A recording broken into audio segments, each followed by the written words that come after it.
Hello हमारे प्यारे भाई बहनों।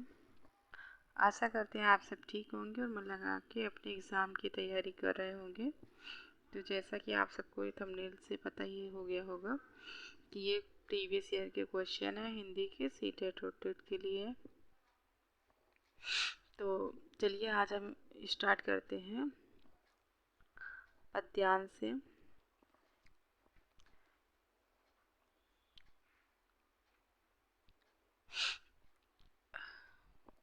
यह न अस्तित्व का त्याग, दान तो जीवन का झरना है। रखना उसको रोक मृत्यु के, पहले ही मरना है। किस पर करते कृपा वृक्ष, यदि अपना फल देते हैं। गिरने से उसको संभाल क्यों, रोक नहीं लेते हैं। ऋतु के बाद फलों का रुकना, डालों का सड़ना है। मोह दिखाना दे वस्तु पर, आत्मघात करना है। देते तो इसलिए कि रेशों में न कीट समाए, रहे डालियां स्वस्थ और फिर नए नए फल आए। तो इस काव्यांश से देखिए फर्स्ट क्वेश्चन बन रहा है हमारा, कविता का मुख्य स्वर है डैश, तो यानी दान का महत्व। तो इसी व्याख्या करते हैं। कविता का मुख्य स्वर दान का महत्व है। पद्यांश के अनुसार दान एक स्वाभाविक प्रक्रिया है। जब वक्त आने पर सभी को नष्ट होना है तो क्यों न उससे पहले औरों के लिए उपयोगी वस्तुओं को दान कर मुक्ति पा ली जाए। तो नेक्स्ट क्वेश्चन है, दान के संबंध में कौन सा कथन सही है। तो ऑप्शन सी सही है, दान अपनी चीज़ों का त्याग नहीं है। तो इसकी व्याख्या करते हैं। दान के संबंध में दान अपनी चीज़ों का त्याग नहीं है, कथन सही है। दान देने का भाव अपने अंदर रखना कुछ त्याग करना नहीं है, बल्कि दान तो जीवन का झरना स्वरूप है। दान रूपी झरना निरंतर बहते रहना चाहिए। नेक्स्ट क्वेश्चन है, कविता के आधार पर बताइए पेड़ अपने फल देकर डैश। तो ऑप्शन बी सही है, दूसरों पर कृपा नहीं करते हैं। कविता के आधार पर पेड़ अपने फल देकर दूसरों पर कृपा नहीं करते हैं। जिस प्रकार वृक्ष अपना फल स्वयं के पास न रख कर हमें देने की जिम्मेदारी को निभाता है, उसी प्रकार मानव को भी अपने जीवन में दान देने का भाव रखना चाहिए। नेक्स्ट क्वेश्चन है,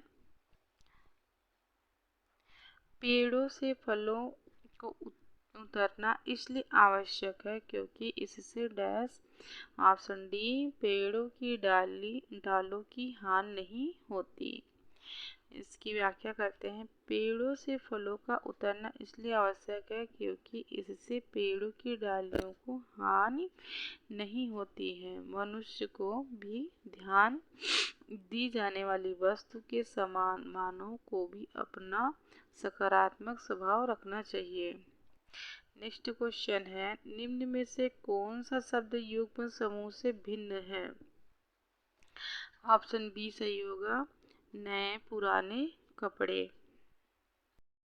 की व्याख्या करते हैं।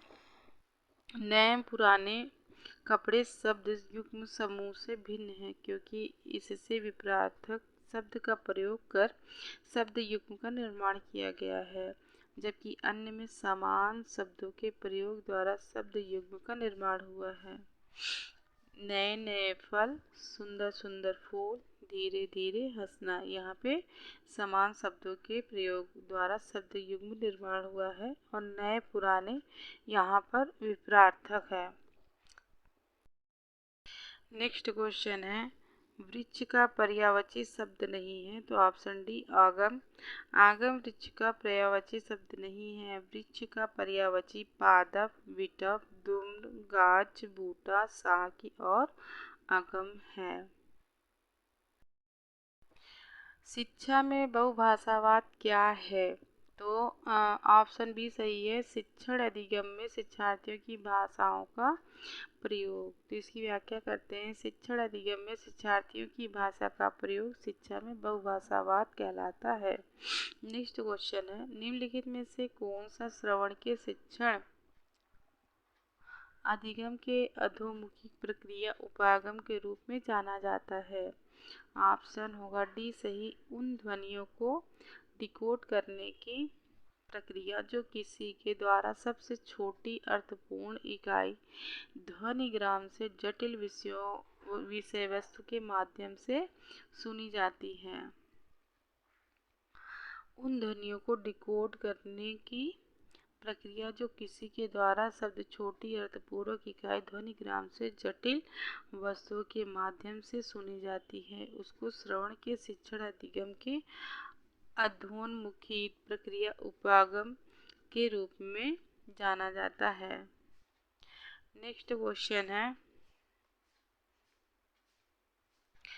कक्षा 3 की एक अध्यापिका अपने शिक्षार्थियों का भोजन और भोजन करने से संबंधित शब्दों को 4-4 के समूह में ढूंढने का कार्य देती है और उसके बाद इन शब्दों को चार्ट पेपर पर लिखकर दीवार पर प्रतिशत करने के लिए कहती है। इस युक्ति को किस रूप में जाना जाएगा? तो ऑप्शन ए है सही, विषयक थीमेटिक उपागम। इसकी व्याख्या करते हैं। कक्षा 3 की एक अध्यापिका अपने शिक्षार्थियों को भोजन और भोजन करने से संबंधित शब्दों को 4-4 के समूह में ढूंढने का कार्य देती है और उसके बाद इन शब्दों को चार्ट पेपर पर लिखकर दीवारों पर प्रदर्शित करने के लिए कहती है। इस मुक्ति को विषयक थीमेटिक उपागम के रूप में जाना जाएगा।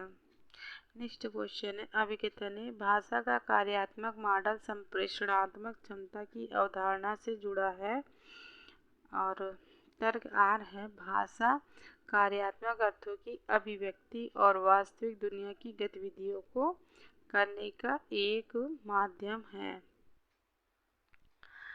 तो दोनों ही हमारे सही हैं, अभिकथन भी और। तो इसकी व्याख्या देखते हैं। ए और आर दोनों सही है और आर ए की सही व्याख्या है। अभिकथन है भाषा का कार्यात्मक मॉडल संप्रेषणात्मक क्षमता की अवधारणा से जुड़ा है क्योंकि भाषा कार्यात्मक अर्थों की अभिव्यक्ति और वास्तविक दुनिया की गतिविधियों को करने का एक माध्यम है। नेक्स्ट क्वेश्चन है, राष्ट्रीय शिक्षा नीति 2020 के अनुसार विद्यालय शिक्षा के बुनियादी चरण के अंतर्गत क्या आएगा? ऑप्शन होगा ए सही, प्रथम 5 वर्ष की विद्यालय शिक्षा। तो इसकी व्याख्या करते हैं। प्रथम 5 वर्ष की विद्यालय शिक्षा राष्ट्रीय शिक्षा नीति 2020 के अनुसार विद्यालय शिक्षा के बुनियादी चरण के अंतर्गत आएगा। नेक्स्ट क्वेश्चन है, कक्षा 3 के एक विद्यार्थी एक छोटा सा अनुच्छेद पढ़ते समय शब्दों में ध्वनियों के समानता के आधार पर अक्षरों को रेखांकित करती है। इस कौशल को क्या कहा जाएगा? तो ऑप्शन होगा ए सही, ध्वनि विज्ञान। जिसकी व्याख्या करते हैं। कक्षा 3 के एक विद्यार्थी एक छोटा सा अनुच्छेद पढ़ते समय शब्दों में ध्वनियों की समानता के आधार पर अक्षरों को रेखांकित करती है। इस कौशल को ध्वनि विज्ञान कहा जाएगा। नेक्स्ट क्वेश्चन है, कक्षा 4 का एक विद्यार्थी अपनी कक्षा में अध्यापिका को उत्तर देते समय हिंदी में बोलता है और बीच बीच में अंग्रेजी के वाक्य भी बोलता है। इसे किस रूप में जाना जाएगा? तो कोड स्विचिंग। इसकी व्याख्या करते हैं।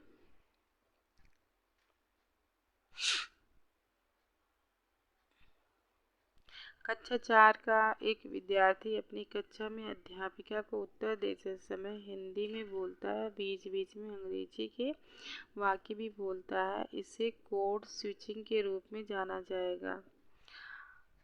कोड स्विचिंग से संचार और भाषा कौशल विकसित करने और अधिक सीखने में मदद मिलती है। सीखने के प्रतिफलों का उद्देश्य क्या है? ऑप्शन ए सही है। सीखने के प्रतिफलों का उद्देश्य क्या है? ऑप्शन ए सही है, उद्देश्यों के लिए भाषा के प्रयोग को सीखना। तो सीखने के प्रतिफलों का उद्देश्यों के लिए भाषा के प्रयोग को सीखना। तो नेक्स्ट क्वेश्चन है, राष्ट्रीय शिक्षा नीति निम्नलिखित में से किसके अध्ययन की अनुशंसा करती है? यहाँ पे ऑप्शन होगा बी सही, मातृभाषा अथवा घर की भाषा, आधुनिक भारतीय भाषाओं, संस्कृत, शास्त्रीय भाषाओं, विदेशी भाषाओं की। तो इसकी व्याख्या करते हैं, मातृभाषा अथवा घर की भाषा, आधुनिक भारतीय भाषाओं, संस्कृत,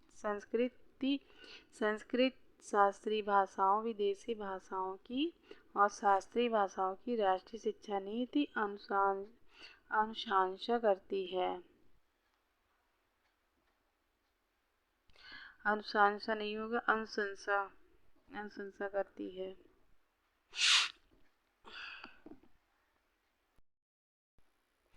तो यहाँ पे अनुशंसा होगा। तो आज की वीडियो हम यहीं पे समाप्त करते हैं। आपसे मिलते हैं नेक्स्ट वीडियो में। अगर हमारी ये वीडियो आप सबको अच्छी लगे तो प्लीज़ इसे लाइक करिएगा, शेयर करिएगा, सब्सक्राइब करिएगा और प्यारे प्यारे कमेंट भी अपने लिखिएगा। तो मिलते हैं नेक्स्ट वीडियो में, तब तक के लिए धन्यवाद।